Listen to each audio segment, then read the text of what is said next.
following training is sponsored by the Neoga Library System. We serve our member libraries in Niagara, Orleans, and Genesee counties. You can always visit our main web page listed here at neoga.org, or certainly visit your local library homepage and use your library card to get access to streaming videos, downloadable music, audiobooks, ebooks, and even more from the comfort of your own home. Thank you. Hello. So here we are again on talking a little bit about the soft skills opposites when we talk about work ethic versus, and again, I was searching for antonyms to it. Inertia is what came up, and of course, that is Newton's first law: objects in motion tend to stay in motion, objects at rest tend to stay at rest. And, I thought the cats here were funny. So, we got the first law basically here with the cat on the dashboard. And, the other cat here, my new theory on inertia doesn't seem to be gaining momentum. That's a corny joke. It's okay. All right. Moving right along here. So I went back, to a couple of things, looking at, I really actually like the ONET online website. It has a lot of really excellent information on all kinds of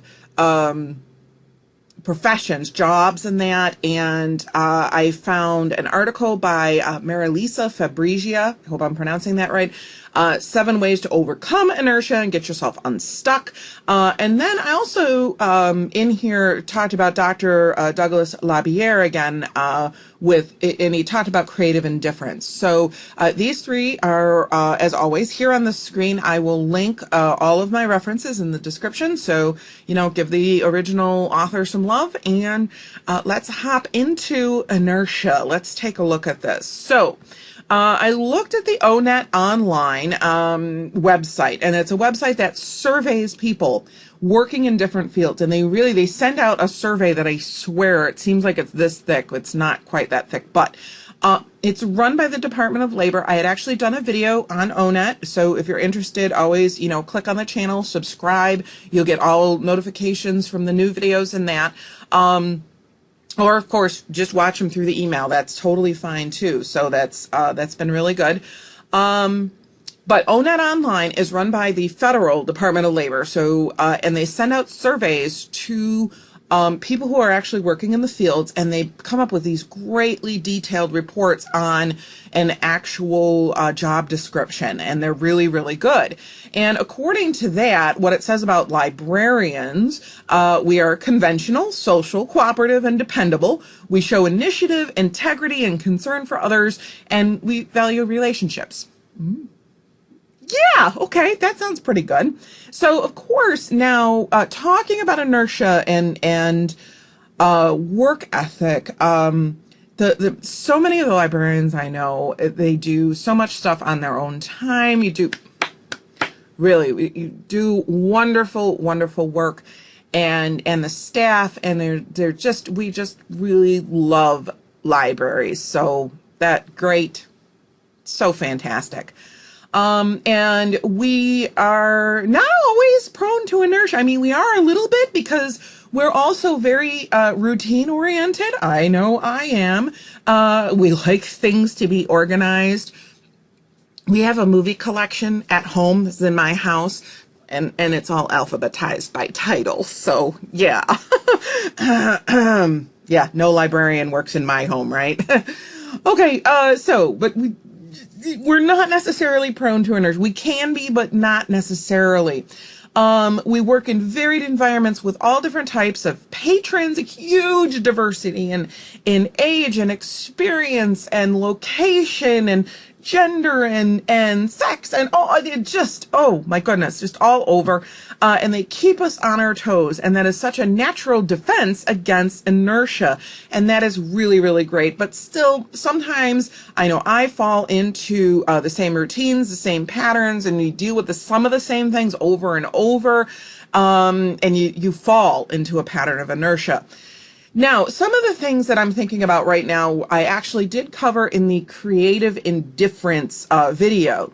And what I said and what I was thinking about is right here.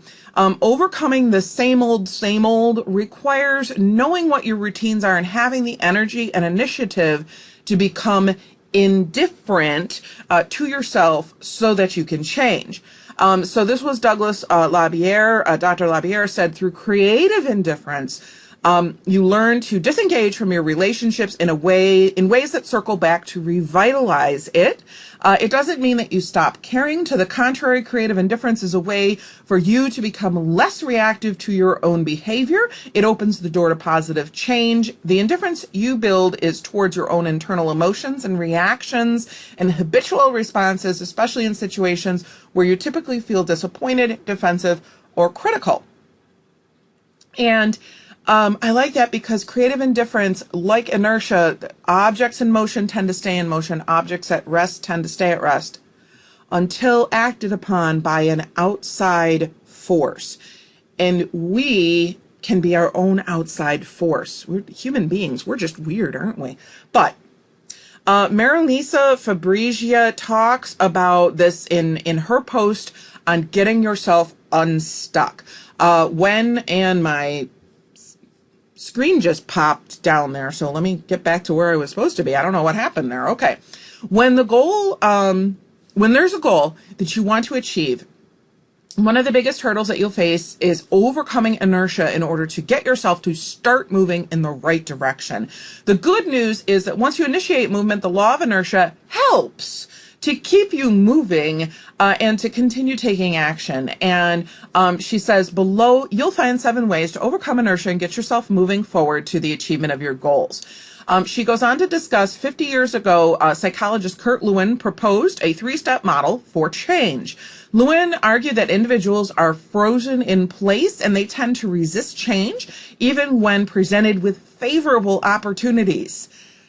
Yeah, wow, okay. Therefore, the following is needed. Number 1, some sort of disruption, shock, or unfreezing is necessary. Number 2, change takes place as a result of the disruption. And 3, refreezing in a new and different state. If you can't shock yourself into taking action, consider getting someone from the outside to do so. And a lot of programs in that talk about that, having a buddy system. If you're going to start exercising, you say exercise with a buddy. All kinds of things like that, okay? So Marilise continues with some really excellent points, and I just, again, summarize them here. She has a lot more to say about them. Produce enough short-term wins, that is quick wins, to energize the change so that you create momentum. One of our greatest motivators is the pursuit of pleasures. So choose an appropriate reward to give yourself once you've reached a certain goal. You can also use a stick. So we have the carrot, which is the pleasure, and the stick, which is the pain. You stick to get yourself to overcome inertia and begin moving forward towards your goal. After all, not only do we have a tendency to move towards pleasure, but we have an even stronger tendency to move away from pain. And sometimes you can't get started on a task because you don't have enough fuel or energy to get yourself to act. In this case, do fill your gas tank before you attempt to take action to the achievement of your goal. So if you have a lot of other things going on your plate and you decide, well, I'm going to go and I'm going to lose 50 pounds, you just might not have the energy to do it. I mean, it just, there's a lot of energy goes into maintaining emotions and control of yourself and helping your kids or your grandkids or your nieces or nephews or friends. And there's a lot of emotional toll that comes with uncertainty and things. So even though you may be doing nothing, you're doing lots of things inside. So be gentle, write things down if you can, and go from there. And that buddy system can really be very helpful.